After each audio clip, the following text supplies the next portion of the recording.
It's time for the Cupdate on Action Sports Jax 24/7. Welcome to a special edition of the Action Sports Jax Cupdate as we recap some of our driver interviews from the first month of the season. And what a season it has been so far. We get this show started with a conversation I had with the former Daytona 500 champion who has shown up to the track with a lot of speed this year. That's Michael McDowell. We've been building this program and getting better and better. Had a great year last year and feel like with not a lot of changes to the car and not a lot of changes to personnel, we're going to be able to continue to build on that and get better and better. And so we're in that tight window. We're in that window where making that next jump is really challenging, where you go from, being in the top 10 consistently to now being in the top 5 consistently. And it's a huge jump. Being in Jacksonville, being right up the road from Daytona, I want to take you back to 2021 and just that race, winning the Daytona 500. Everyone always says it's life-changing. You've now had 3 years since it happened. If you can give me an example of, one of those moments you had where you're just, doing your thing and then being a Daytona 500 champion just kind of smacks you in the face and hits you like that. Yeah, there's different moments like that. In particular, racing, you're only as good as your last race. And, I feel like it's like that in all, not just sports, but in life, right? You're only as good as your last sell, your last interview, your last deal.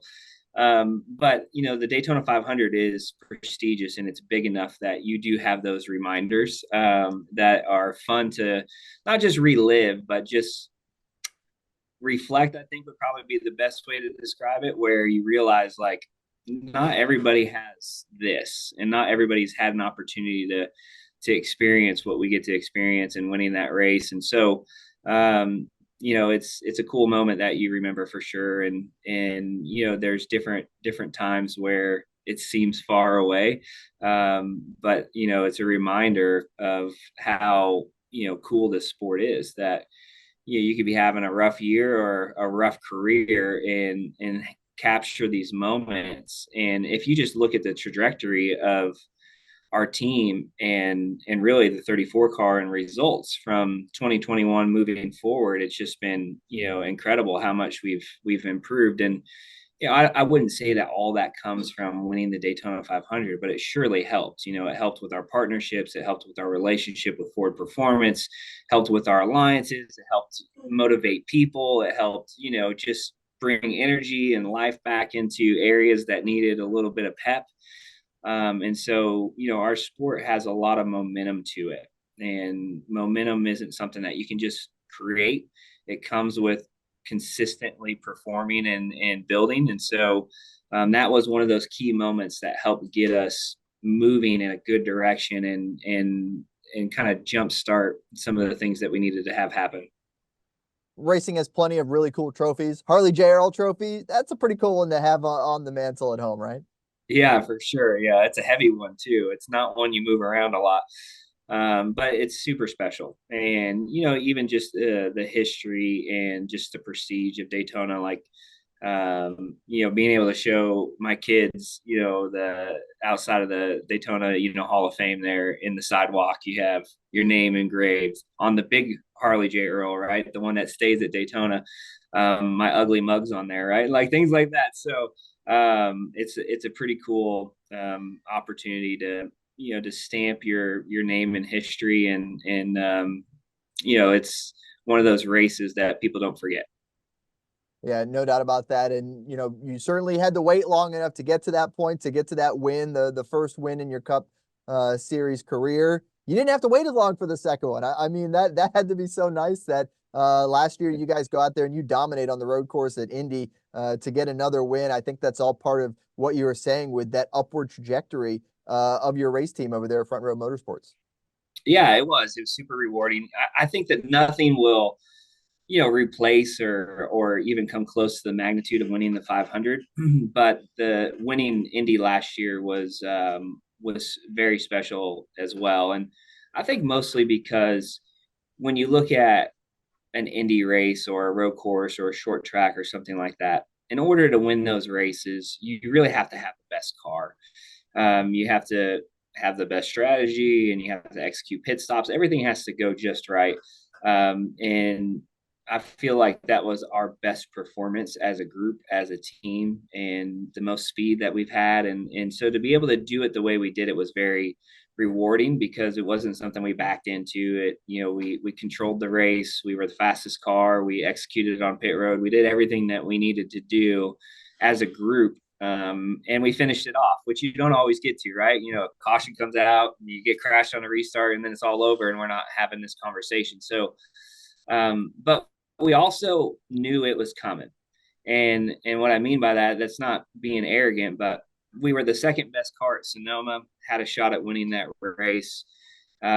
We felt like we have consistently over the last 2 years been a top 3 car at most of the road courses. So it wasn't something where we were sitting there, thinking that it wasn't possible. We knew it was possible, and we knew we were close, and we just needed those last few tweaks and last few development with the car, and for me, adjusting some style and technique and different things like that to really get us to that next level where we could put it all together and get a win. McDowell is a guy that's been in the Cup Series for a long time now. Our next driver interview is a rookie, though not a conventional one. Josh Berry has had a long and winding road to his landing the number 4 ride with Stewart-Haas Racing. I had a chance to talk about development in the lower levels of racing and how hard it is to find that talent. Yeah, it's just kind of crazy to think back on kind of the chain of events there. But, on the 4 car and Stewart-Haas Racing, right, their legacy speaks for themselves, and they have the opportunity to work with a team as strong as the 4 team and work with a crew chief like Rodney Childers is really just a no-brainer for me, I think, from really every angle. I think, Josh, you're in a unique position to where you can really speak to the high quality of racers at lower levels across the United States and how hard it is to sometimes find that talent and get them to all the way up to the Cup Series. I mean, we see it time after time where, maybe the guy who's got the sponsorship's going to get that bump more so than the guy who might be the best wheelman on a Friday or Saturday night at a local track. Can you speak to that a little bit and just how much talent there really is, say, on the Cars Tour level right now? Yeah, I think that that's real, right? I mean, there's a lot of talent at a lot of these. I kind of use grassroots racing for, I guess, is the best way to put it, because it's not necessarily just asphalt late models, but asphalt modifieds and dirt. Obviously, there's a ton of talented drivers on the dirt side of things and road course racing side of things. So, it's a tough balance, right? I think that there's a ton of, what I've enjoyed most about my career, I guess, to speak on would be, I spent so much time at that grassroots level with the weekly series and also the Cars Tour. And what you get in that one, which is really similar, I think, to a lot of other forms of racing, is that you end up racing a lot of these local heroes, I guess, that have been racing at Hickory Motor Speedway that for a long time, or Orange County Speedway, and that's how you learn to race. You learn to race against kind of these career short track racers that have been doing this for a long time. And I think for a lot of the younger generation, I feel like they don't spend enough time in that, right, in that level. Because you see it time and time again that people come in to like a Cars Tour, run a handful of races, have some mediocre success, and then go on to a ARCA car or something right away. And I think spending time in that grassroots definitely can prove some benefit long term. And I think the importance of that time in your career speaks to the fact that, you got the trophy behind you, right? You got your national championship trophy back there. I know that's probably one of your greatest racing memories. How important are the people like Dale Jr. who are not only investing now in the Cars Tour, but giving guys like you a chance and giving you that opportunity to try out the Xfinity Series? And then you obviously showed how good you were in winning those races in that part-time season, but to have those stewards of the sport, I know Kevin Harvick out there, as well as Justin Marks, guys like that, who are as interested as the drivers are in getting that talent to the places they need to get to. Yeah, I think, from a series side of things, right, to have that involvement at that level, to bring those extra eyes on on that series itself is a huge benefit for all the racers involved, all the teams, all the drivers, right? Like there's going to be to be able to legitimize it from the outside looking in, to have more media paying attention to it, to have more fans paying attention to it is a great thing for long term, right? Like I think to just do whatever they can to legitimize and put that racing out there in front of people is a huge part of it. I think just getting, because the big thing what you need to do for those levels and for those racers is just get their name out there, right? Like, because really what it boils down to, it's like you said earlier. I mean, unless you have the funding yourself, you found the funding, right? Like it just takes a break, right? That's what we always talk about. It takes an opportunity, it takes a break, something to go your way, right?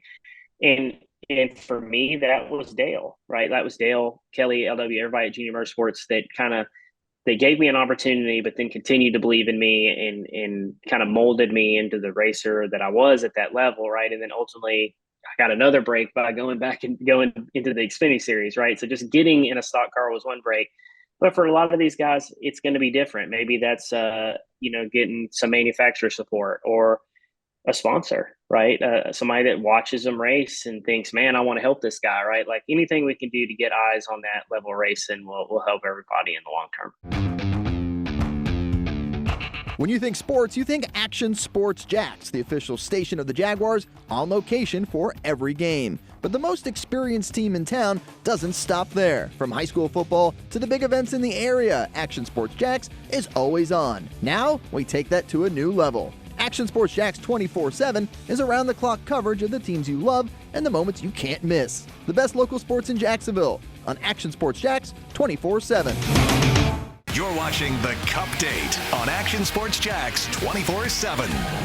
Welcome back to the Cupdate, a special interviews-only edition of the show as we chat with some of the top drivers in the NASCAR Cup Series. That includes the driver of the number 23 for 2311 Racing, Bubba Wallace. We chat about what it's like to drive for one of the greatest athletes of all time and more.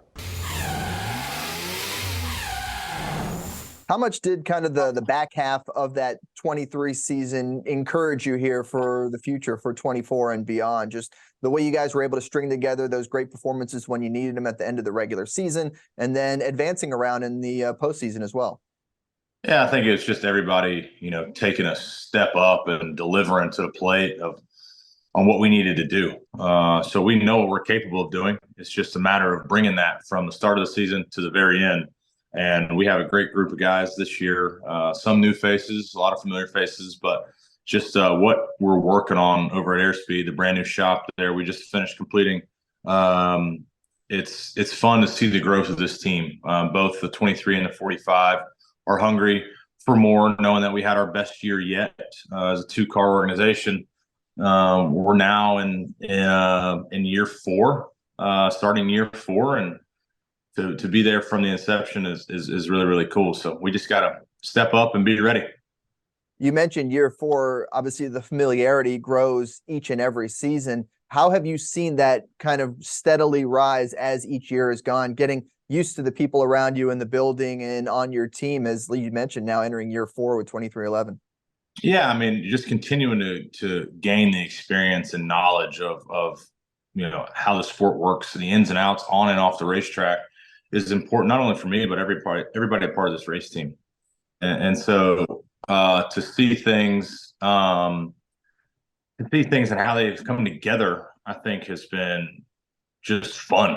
A lot of hard work, a lot of effort's gone into this to make it to where it is seamless for us drivers just to go from our debrief meeting, hop in the sim, and then get in the racetrack, and then do that for 36 weeks, 38 weeks, whatever it may be, and get the most out of it each and every time. So I appreciate everybody's effort on doing that. Got to continue to make it happen. Certainly starts at the top with the ownership for your group. I'm going to ask you for your best Michael Jordan story, because over the years, I'm sure you've been able to come up with quite a few now that you've had as many interactions as you've had with him and Denny Hamlin as the owners for 2311. Yeah, no, it's been fun getting to know MJ more and more as a person, getting to understand how big of a race fan he actually is. Denny and I, we've known each other and raced against each other for a while now, so it's been fun growing that relationship. But, MJ is, he loves to win, and he wants to do everything he can to win, but he also understands how hard the sport is. And he knew that just coming in, just because of who he was and what he's capable of, you don't just win right away. It takes a lot of hard work. It takes the effort that, he sees in myself, that he's seen in Kurt, that he sees in Tyler. He sees the potential that we have, and he pushes us and motivates us to just go out and deliver and get better each and every weekend. Best bit of motivation he's ever given you? Was it a speech? Was it an act of some sort? No, I think just from the day one, we all seen the interview where we don't sign checks to losers. Just having those one-off private conversations of how important it is to for us to just be ourselves and have fun. Like, it's just fun going to the racetrack with this team. There were some rumors about 2311 maybe trying to expand to that third car with the number 67 entry. And we saw last year you guys dip your toes in with Pastrana and Kobayashi both getting a race in there. How much do you kind of look towards the future of that maybe happening? And you see these guys do these one-off races, and it's being pretty successful. I mean, Van Gisbergen doing it in Chicago on the street course last year. Is there anybody, as a second part to this question, that you would want to see from outside of NASCAR jump into that 67 car, if even only for a race this year? Yeah, I've always said, just get Lewis over here. Denny was in Vegas for the F1 race and had a conversation with him. So I asked if he was trying to get him over there, and he's like, he's trying everything he can. So that would be cool. I know this team is still new, and we're still getting underway with everything, but it's got a tremendous amount of potential. And just to be a part of it from day one, like I said, is very humbling. And it's cool to have a little bit of your DNA a part of, kind of every department. Being in the garage, you can see the difference between a one-car team, a two-car team, up to a 3 and a 4. How big of a difference does it make to grow that stable and to have those other guys to lean on in your team? Yeah, I mean, Toyota as a whole, we grew to 2 more cars this year, sometimes 3, with the legacy guys and Jimmy and those guys over there. So it's important. Numbers are important, especially when it comes down to speedway stuff. But just having data to look at, info, and the same kind of ideas to bounce around and get a good game plan for our race cars to make them the best that we can be. So we're still the minority in the garage out of the manufacturers, but we have a lot of powerful punches, in our fleet. So it's fun to be a part of the Toyota camp, continuing to grow that. And you never know what we'll see this year, but looking for good things out of the new body. When you think sports, you think Action Sports Jacks, the official station of the Jaguars, on location for every game. But the most experienced team in town doesn't stop there. From high school football to the big events in the area, Action Sports Jacks is always on. Now, we take that to a new level. Action Sports Jacks 24/7 is around-the-clock coverage of the teams you love and the moments you can't miss. The best local sports in Jacksonville on Action Sports Jacks 24/7. You're watching the Cupdate on Action Sports Jacks 24/7. Thanks so much for tuning into this interview-only edition of the Cupdate. Alex Bowman missed the playoffs for the first time in his Hendrick Motorsports tenure 1 year ago after missing a few races with an injury. We chat the NASCAR schedule and the sport getting some new eyeballs with the recent Netflix documentary, Full Speed.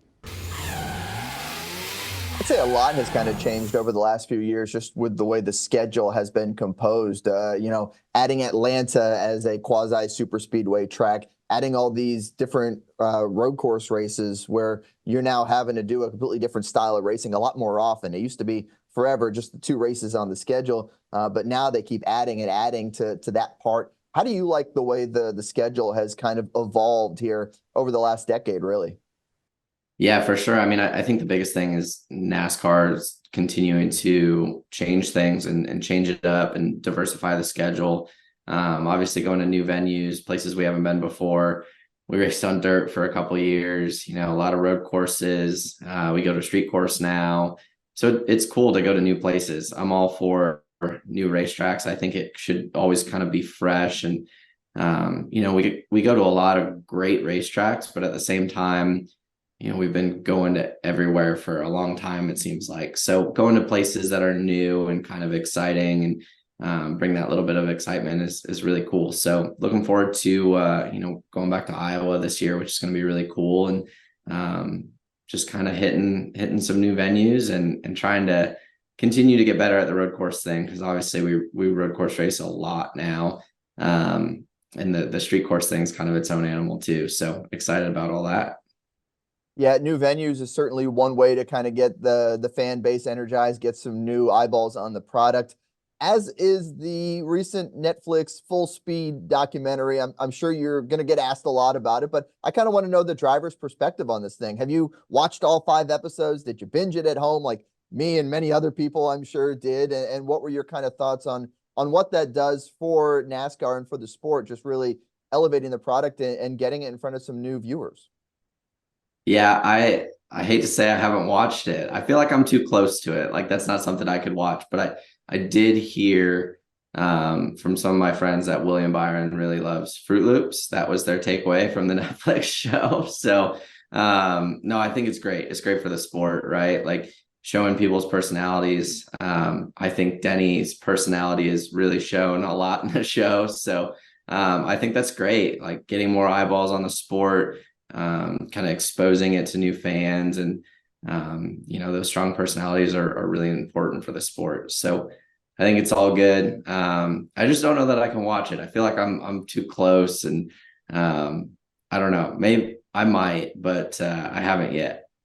Someone can get you a Cliff Notes version of it, right? I'm sure at this point you guys are kind of used to the cameras being around, right? I mean, you have their in-house media departments. You're constantly doing the interviews, no matter what track you're at. But was it a little weird maybe having some of them in like the big team meetings at Hendrick Motorsports last year after the milestone victory, for example? I mean, you're getting a lot different situations where there's cameras just absolutely everywhere at this point.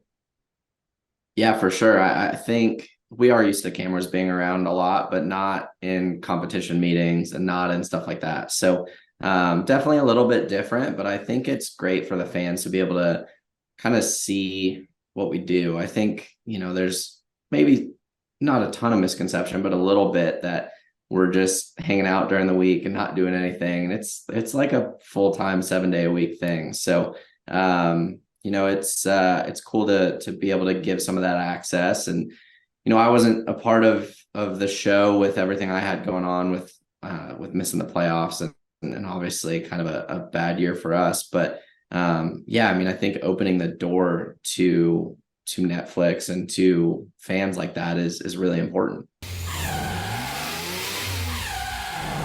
That is going to do it for this special Cupdate. We'll be back next week with another race recap that we're going to do it a day or two later than normal. Certainly hope you can join us for that to talk some racing right here on the Action Sports Jax Cupdate. Thanks for watching the Cupdate on Action Sports Jax 24/7.